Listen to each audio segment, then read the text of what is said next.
There, I'm Kaz from Waterloo Gardens Teashop, and today I'm going to show you how to make the perfect pot of tea. Our favourite at the moment, and it's this Assam tea here. It's from the Mokulbari estate, which is our favourite estate. It's one of the oldest in the Assam region. Produces teas that are just gorgeous. They're lovely to drink black. They take milk really well. You can throw in a couple of spoons of sugar and it's still probably the best tea you've had. So it's one of those teas which does everything, and that's quite a rare thing. So it's a single estate, it's a black tea.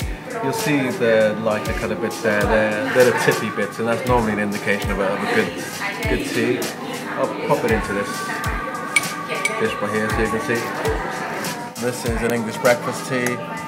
You'll see the leaves are broken, so they're not whole leaf. This needs to be done because there's 12 or 13 different teas that make up this blend, so to allow them to brew all at the same time. But you'll see, if you open up a tea bag, you'll see that the tea leaves inside there are broken more still.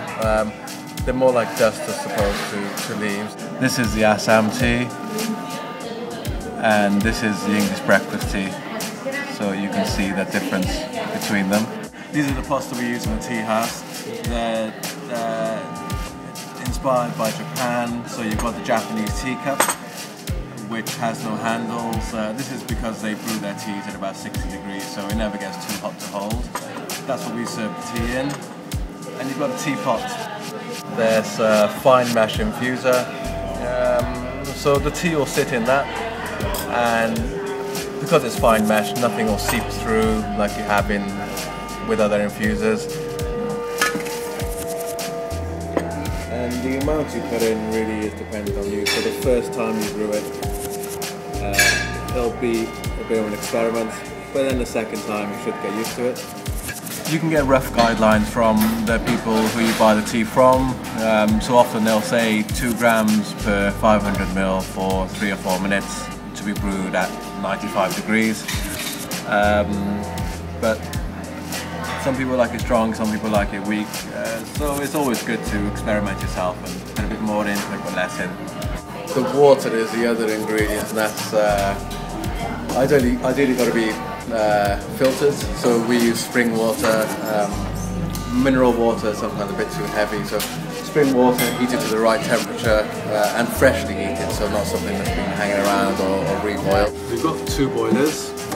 They're set at different temperatures. This is 95 degrees and this one is 75 degrees. Now, as a rule of thumb, you're looking to brew green teas at about 75 degrees, black teas at about 95 degrees. You've got obviously exceptions to those rules, so like I said before, the Japanese teas you'll be brewing at about 60 degrees. White teas you're looking at about 80, 85, oolongs 85 to 90. So it's just a case of experience and finding out when you brew the teas whether it's giving you that perfect cup of tea, or whether you could have extracted a bit more from it, so added hotter water, or if it's left a bitter taste, and that's normally a sign of water being too hot or sometimes a bit too much tea. Assam tea, 95 degrees. You add the water straight in. The size of the infuser, it needs to be large enough for the tea to expand and absorb the water, so if it's too small you won't be able to get all the goodness out of the tea that you're brewing. So it needs another 3 minutes. You can put the lid on and just wait.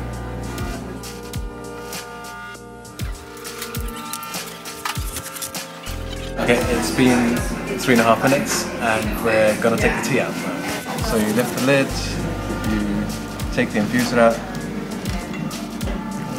give it a bit of a drain and pop it on the dish.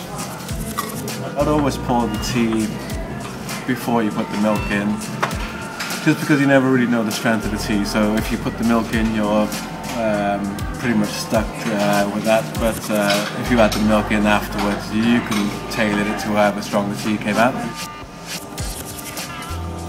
It should be bright and it should be clear. That normally indicates a good quality of water and a good tea. So add some milk. Give it a bit of a stir. And there you have it.